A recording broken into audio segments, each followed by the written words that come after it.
My family skipped my promotion party, said I was seeking attention, while praising my brother's new jet ski as true success.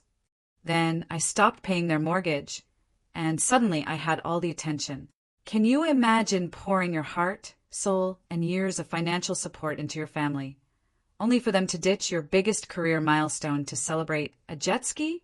And then they had the nerve to tell me I was just craving attention. That was the moment I stopped being their ATM.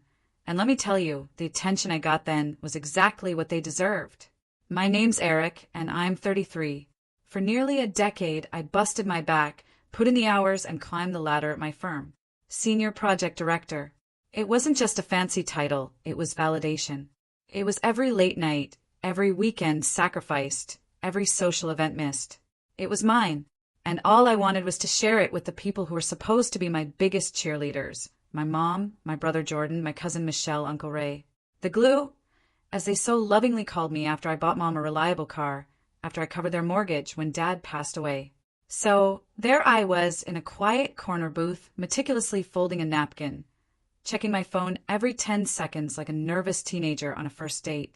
They're just running late, I mumbled to the empty air, ordering a drink I didn't even want. An hour passed, then two. No calls, no texts.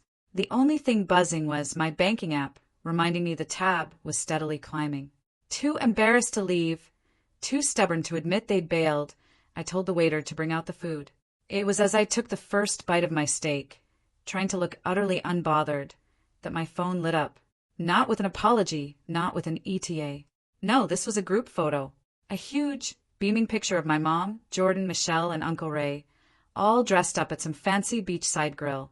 Jordan, front and center, a key fob dangling from his fingers, a cheesy grin plastered across his face.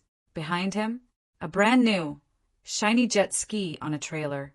The caption stung like a slap, hearing this. So proud of you, bro. I stared at that photo, a cold dread seeping into my bones. Not a word about me, not even a flimsy excuse. Just a big, fat family celebration for Jordan and his impulsive toy. Then I saw Mom's text sent an hour before that post. You're not exactly a priority right now. We'll catch up soon. Enjoy your dinner. I don't know what hit me harder, the casual dismissal, or how rehearsed it sounded, like she'd been saving that line for the perfect moment.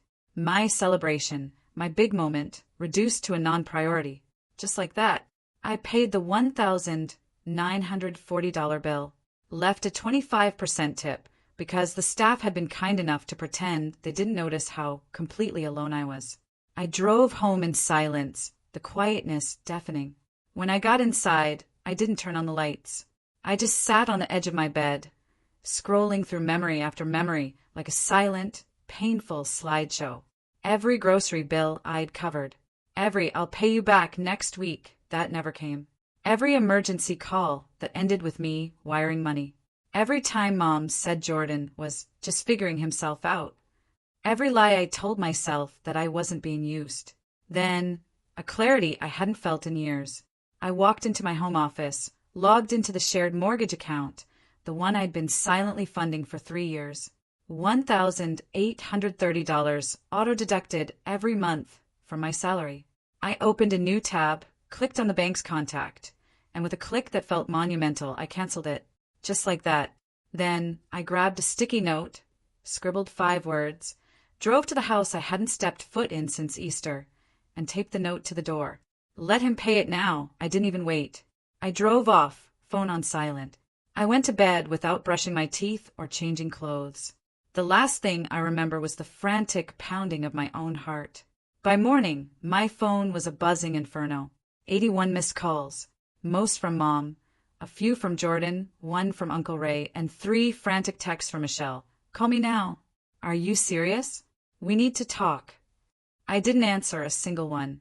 I just scrolled, slowly, staring at the timestamps, waiting for an apology that never came. Then I saw the voicemail icon. I hesitated. Hearing their voices felt heavier than reading their texts, like it would make everything too real. But curiosity won. I pressed play, and what I heard made me grip the edge of the nightstand until my knuckles went white. It was Mom's voice, but not the one I grew up with. Not the soft, soothing tone, or the proud one. No, this was cold, high-pitched, frantic. Eric, what did you do? The mortgage bounced. I got a call from the bank. I don't understand. Why would you do that without telling us? You knew we were counting on you. Your brother, he's finally doing well, and you're just being spiteful. Then, like a dramatic actress, she dropped her voice to a teary whisper. This is not how a family behaves. I replayed that line. Asterisk, this is not how a family behaves. Asterisk, the irony sank deeper every time. The next voicemail was Jordan's. Bro, this is messed up. Mom's freaking out. We were going to handle it. We just needed a little time. You didn't have to pull the plug like that. A little time? 3 years of my payments and he needed more time? Michelle's voicemail was next. She didn't even try to pretend. Okay. Wow. So, you're punishing the whole family now over what? A dinner? Grow up. You always act like you're the martyr. Like you're the only one who does anything for anyone. Newsflash. You're not the only one who works hard. Eric, Jordan's been hustling too. He finally got a break, and we wanted to celebrate. I'm sorry your little job promotion got overshadowed. But you didn't have to blow up everything over it. My little job promotion, that made me laugh. A tight, joyless laugh, but a laugh nonetheless. I sat on the edge of my bed, looking around my quiet apartment. No family portraits. No souvenirs from group trips. Just a clean, peaceful space I paid for alone. It wasn't loneliness I felt, it was clarity. I finally saw the pattern I'd been ignoring for years. Jordan was the dreamer, always figuring things out. He flunked out of 2 colleges, totaled his first car, launched 3 businesses that quietly folded without repaying a single loan. Yet he was always the one with potential. I was the dependable one, the invisible safety net. They didn't clap for me when I got my degree early. They didn't throw a party when I paid off Mom's car or when I negotiated with the bank to stop foreclosure. But they called me a good son in public. They loved that image of me, the stable one, the provider, the reliable background character in their louder, Messier story. Until I stopped. That afternoon, I finally answered one call. Uncle Ray. He was always the most level-headed. Eric, he said, voice low, tense. You've got to talk to your mother. Why? I asked, calm but blunt. So she can guilt me into covering for them again? He sighed. She's a wreck. Says she didn't know how left out you felt. I chuckled, hollowly. She didn't know? Did she also not know she texted me mid-dinner to say I wasn't a priority? Ray didn't respond. Just silence. I let it hang there. They've got 30 days, I said finally. That's how long until the bank posts a final notice. She's scared they'll lose the house, he muttered. I shrugged, though he couldn't see it. Maybe Jordan can sell the jet ski. Ray actually laughed. Just once. Sharp and unexpected. Then he cleared his throat. You're serious, aren't you? For the first time, he didn't fight me. I think in some twisted way he understood. Maybe he'd seen this imbalance too, but just stayed quiet. Later that night, Mom sent a long message, calling it a misunderstanding. She didn't mean for the dinner to turn into a competition. She even slipped in I'm proud of you, somewhere in paragraph 5. But then it ended with, don't let this one mistake ruin everything we've built as a family. One mistake. That's when I realized we'd been building 2 very different things. I'd been building trust, responsibility, structure. They'd been building convenience, a system that worked as long as I didn't question it. The moment I pulled back, it cracked. The next morning, I checked the shared account. No payments. No one had even tried. They were waiting for me to cave, to be the bigger person. That was always the script. I closed the account entirely. By that afternoon, Michelle showed up at my apartment uninvited. She knocked hard, and when I opened the door, she marched right past me like she owned the place. We need to talk, she said, arms crossed. I stayed by the door. About what? About this little tantrum you're throwing. You're hurting Mom. Hurting her. I stared. She texted me mid-dinner to tell me I wasn't a priority, while celebrating Jordan, the guy who hasn't paid for a meal in years. He bought a jet ski, she shouted. He's doing something for himself. That's not a crime. No, I said slowly. But pretending that's some grand achievement while dismissing everything I've done for the family? That's the problem. She glared. You always act like you're the victim. No, I'm done being the sucker. She scoffed. They're your family. They were, I said quietly. Now, they're just people I used to pay for. That's when the shouting started outside. Jordan in the parking lot, pacing next to Mom's car, yelling into his phone. I watched him through the window, rubbing his hands through his hair. I didn't need to hear the words. I guessed everyone, and I didn't move. For once, I wasn't going to be the one to clean it all up. Michelle stood there, staring at me, like she was trying to find the old me, the one who would have apologized, maybe offered a partial payment. I waited, arms crossed, saying nothing. Eventually, she turned without a word and walked out. No slam, no dramatic remark. Just silence. It was a strange calm after she left. Not peace exactly. More like the stillness after a long storm, where you're not sure if the skies have cleared or if another wave is coming. I made coffee, sat on my balcony. My world had shifted. That afternoon, a text from my old college roommate, Cam. He knew my family dynamic better than most. Dude, you okay? Your mom just called my mom, said you're having a breakdown. I stared at it, then sent a short reply. Nah, just finally woke up. He didn't push, just a thumbs up emoji, and proud of you, man. That hit harder than I expected. Around 6 p.m., my phone buzzed again. FaceTime request from Mom. I didn't answer. Minutes later, a wall of text. She started soft, the warm, guilting maternal tone. Eric, sweetheart, please don't let this spiral. I know things didn't go the way you hoped, but we were genuinely happy for Jordan. We didn't mean to overshadow you. Can we talk? Please? I'll cook your favorite lasagna. Just us. We need to fix this. Then, like a switch, the second paragraph turned sharp. But canceling the mortgage was reckless. You put us all in jeopardy. You had no right to make a unilateral decision about the house, especially when you've been covering it voluntarily. This wasn't your burden to drop. Voluntarily, that word, it sliced through me, as if I just voluntarily dropped $65,000 over 3 years like spare change I found on the sidewalk. No apology, no acknowledgement, just expectation.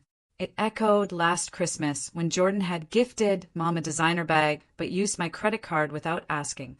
It's just easier this way, he'd laughed. And Mom, she'd said I was overreacting for demanding he return it. It's family, she'd whispered. You always help. It's just who you are. But maybe it didn't have to be. Later that evening, an email popped up. Notice of payment failure. Final warning. The official 15-day notice before the mortgage defaulted. I could almost hear the panic setting in across town. I didn't reply. Instead, I pulled up an old spreadsheet. Every wire transfer, every utility payment, every temporary loan that was never repaid. 10 full pages, over $82,000 across the past 5 years. I stared at the total. Then I opened a blank document, titled it, What I Owe Myself. And I began writing. It wasn't just a financial reckoning. It was personal, emotional. For every time I was talked over. For every "we'll get you next time" birthday. For every celebration I funded and was excluded from. I didn't realize how heavy the weight had become until I finally set it down. That night, Jordan sent a video message. He was on the couch, hair a mess, face flushed. Man, what are you doing? He said, voice trembling with fake calm. You're punishing everyone over some dinner. Grow up. Yeah, we messed up. But this? You've got Mom crying every hour. Michelle's blowing up my phone, and now the bank's calling. He looked away for a second, then added, just turn the payments back on. We'll talk after. I didn't respond, because they didn't want to talk. They wanted to reset the system, patch the hole without addressing the leak. 3 days passed. I went to work. I started jogging again. I cooked real meals. It was almost comical how much time I suddenly had. I didn't have to check if Jordan's car insurance had renewed or if Mom's electric bill was paid. I didn't have to set reminders for Michelle's rent. Every morning, I watched the group chat grow more chaotic. Michelle had renamed it Emergency Eric, please respond. Then Mortgage Crisis. Then Family Unity Chat, I muted it. I only opened it once, just to read a message from Uncle Ray. I warned them this would happen. You were never the weak one. You were just too generous. That message I saved. It was the first time someone in that family said it out loud. The turning point came on the 7th day. Mom showed up at my door. Not alone. She brought Jordan, and Jordan brought the jet ski, still on its trailer, parked right in front of my apartment like a peace offering wrapped in idiocy. She knocked once, then again. I didn't answer. "Eric, sweetheart, please just let us explain," she called out.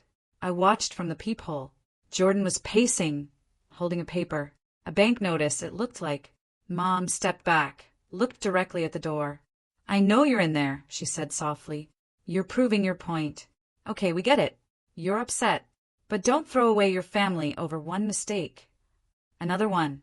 One mistake. That's when I realized she wasn't really there for me. She was there to fix the mortgage. Not the relationship. Not the betrayal. Not the years of emotional negligence. Just the payment. I didn't open the door that night. I just stood there, watching them through the peephole, until Mom gave up, and Jordan finally peeled away in that shiny black truck, towing his dumb $9,000 apology. I remember wondering if he'd even made the last insurance payment on it. The next day was payday. For the first time in years, my account didn't show a giant deduction to cover a house I didn't live in. My paycheck felt heavier, like it meant something now, like it was mine. I stared at the total, trying to remember the last time I looked at my bank balance, and smiled. But the peace didn't last. By noon, I got a call from the bank's collections department. The house, my mother's house, was officially 2 payments behind. The default process had begun. I wasn't liable, of course. I'd removed my name years ago, after covering enough temporary payments to realize I was being roped into more than I ever agreed to. "I'm not the responsible party," I told the woman calmly. "You'll want to contact the homeowner directly." There was a pause. Then she said something that stuck with me. She said you'd handle it. Said you've always handled it. That's when I realized Mom hadn't told them I stopped paying. She hadn't called the bank herself. She just waited, expected, assumed that the safety net she'd wrapped herself in wouldn't dare walk away. That evening, the knock came again. This time Mom was alone. No Jordan, no jet ski, just her and a tote bag. "Eric," she said when I opened the door. "Please, we need to talk." I didn't say anything, just stepped aside and let her in. She walked like she was entering a stranger's house, looking around, eyes wide, as if expecting to find photos of herself still on my walls. There weren't any. I motioned for her to sit. She didn't. She stood by the window, looked out, then turned to face me. "We're going to lose the house." I nodded. "I figured." "You can stop this," she said, voice cracking. "You can call the bank and—" "No," I interrupted. "Come. Final." She blinked. "What?" "No. I'm not calling the bank. I'm not making any payments. I'm done." Her jaw tightened. "This isn't just about money, Eric. It's about family." I almost laughed. "Mom, the night of my promotion dinner, you texted me to say I wasn't a priority. Then you threw a party for Jordan because he bought a jet ski. You called that family. I call it a joke." She flinched. "It wasn't meant to hurt you." "But it did. And you didn't care until the bill stopped getting paid." Silence stretched between us. She lowered herself slowly into the chair, like she was settling into the weight of it all. "I didn't realize how much you were covering," she said softly. "That's the problem," I replied. "You never wanted to realize it." She shook her head, voice barely above a whisper. "Jordan's not like you. He needs more help." "No, Mom," I said firmly. "He needs consequences." She looked up at me, eyes glassy. "He's your brother, and I'm your son." She stared at me, and for once there was no defense, no script, no guilt trip, just the empty echo of truth. "I don't want to believe it," she whispered. "She said you'd just leave us like this." "I didn't leave," I corrected. "I stopped being used." She swallowed hard. "What are we supposed to do?" "You figure it out." Like I had to, like adults do. She blinked, then looked away, and for a moment I saw her not as the mom who raised me, but as a person, flawed, scared, and entirely unequipped to deal with the reality she built. When she stood to leave, she didn't hug me. She didn't cry. She didn't yell. She just gathered her bag and paused at the door. "Is this really the end?" she asked. I thought about it. About birthdays I spent alone. About covering holidays, tuition, medical bills. About every time I was asked to make room for someone else while no one made space for me. "It's the end of me pretending this was love," I said quietly. She nodded, didn't argue, just opened the door and stepped out. And that should have been the end. But it wasn't, because 10 days later, Jordan showed up. Not at my door, at my work. I was mid-meeting when my phone buzzed. "Man in the lobby asking for you. Says it's urgent." "Jordan." My stomach dropped. I excused myself. There he was, tapping his foot, wearing sunglasses indoors like some kind of failed celebrity. When he saw me, he stood. "Hey, we need to talk." I let him outside. We stood under a tree near the parking lot. He wasted no time. "We lost the house," he said. I stayed quiet. They gave Mom 30 days to vacate. Michelle's trying to help, but can't do much. Uncle Ray's pissed. Says we should have seen it coming. I nodded once. "Why'd you do it, man?" he asked, looking at me with genuine confusion. "You got your little promotion. You were fine." "You mean financially?" I asked. He shrugged. "Yeah, you're the one with the stable job." "And that meant I had to carry everyone else," I finished. He looked at me like I was speaking a different language. "I bought that jet ski because for once I wanted to do something for me," he muttered. "And I stopped paying the mortgage because for once so did I." He stared at me. Something shifted in his eyes, a realization creeping in behind the ego. "Mom's going to stay with Michelle," he said eventually. "I'll probably crash at Uncle Ray's." "Good." He looked down at the gravel. "I guess I always figured you'd just keep handling it." "I know," I said. He looked back up, eyes narrowing. "So that's it? You're just out?" "Not out," I said. "Free." He didn't like that, but he didn't argue. Just turned, walked to his car and drove off. That night, I opened my phone, scrolled through the group chat one last time, read every message I'd ignored. Then I deleted it. 1 week later, I moved to a new apartment, bought a desk I'd been eyeing for months, booked a solo vacation. I even got myself a new number. The money I used to spend on them, I put into a high-yield savings account. The time I used to spend worrying, I spent reading, hiking, sleeping in. And the guilt? Gone. Because sometimes the cruelest thing you can do to someone who's used to leaning on you is stand up and walk away. Have you ever been the fixer or the invisible safety net in your family? How did you finally break free? Let me know your thoughts in the comments below. I'm really curious to hear your experiences.